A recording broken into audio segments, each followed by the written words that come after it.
Hi friends, welcome to Leo health. ఈరోజు నేను మీకు చెప్పబోయే హెల్త్ టిప్ ఏంటో తెలుసా? నడక గురించి. ఊరికి ఇంట్లో కూర్చొని ఉంటే ఏం లాభం చెప్పండి? రోజు పొద్దునో సాయంత్రము ఒక అరగంట అలా నడిచి చూడండి. ఎన్ని ఆరోగ్యాలో తెలుసా? బోలెడన్ని హెల్త్ పాయింట్స్ మీకు మీ చేరువలో ఉంటాయి. అవి ఏంటో, అసలు నడవడం వల్ల వచ్చే లాభాలు ఏంటో, ఎన్ని రోగాల్ని మన దరికి రాకుండా మనం చూసుకోవచ్చో ఇప్పుడు చూద్దాం.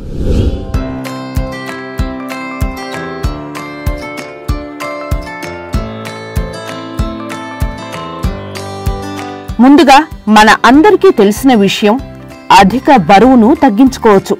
కొవ్వు శాతం అస్సలు పెరగదు. మధుమేహం, బీపీ లాంటివి మన దరికి రావు. కీళ్ల నొప్పులు రావు. ఆందోళన, ఒత్తిడికి లోనవడం జరగవు. మానసిక ఒత్తిడి ఉండదండి.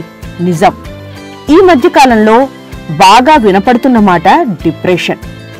నడవడం వల్ల డిప్రెషన్కు లోనయ్యే ఛాన్సే లేదు. ఇక ఈ కరోనా పీరియడ్లో బాగా మనం వింటున్న ఇంకో మాట విటమిన్ డి లోపం. రోజు ఒక అరగంట నడవడం వలన విటమిన్ డి లోపం అనేది మన దరికి చేరదట. నడక వ్యాయామం మాత్రమే కాదు, ఒక ఇంపార్టెంట్ మెడిసిన్ కూడా. నిజం. ఇది ఒక మెడిసిన్లా చూడటం వలన మన దరికి జబ్బులు రావు. ఇక హాస్పిటల్కి వెళ్లాల్సిన అవసరం సుదూరంగా ఉంటుంది. ఇక ముఖ్యమైన ఇంకో విషయం ఏమిటంటే, గుండె నొప్పి అస్సలు దరి చేరదట. చాలా వరకు గుండె నొప్పి రాకుండా ఉండాలి అంటే రోజు అరగంట నుంచి 45 నిమిషాల పాటు నడవాలట. ఇక మోస్ట్ ఇంపార్టెంట్, బ్రెయిన్ ట్యూమర్ లాంటివి కూడా రావట. బ్రెయిన్ అటాక్లు రాకుండా ఉండాలి అంటే కూడా వాకింగ్ మస్ట్ అంటున్నారు డాక్టర్లు. చూసారా నడవడం వల్ల ఎన్ని లాభాలు ఉన్నాయో? మీరు రోజుకి కనీసం అరగంట నుంచి 45 నిమిషాల పాటు నడవడం అలవాటు చేసుకోండి.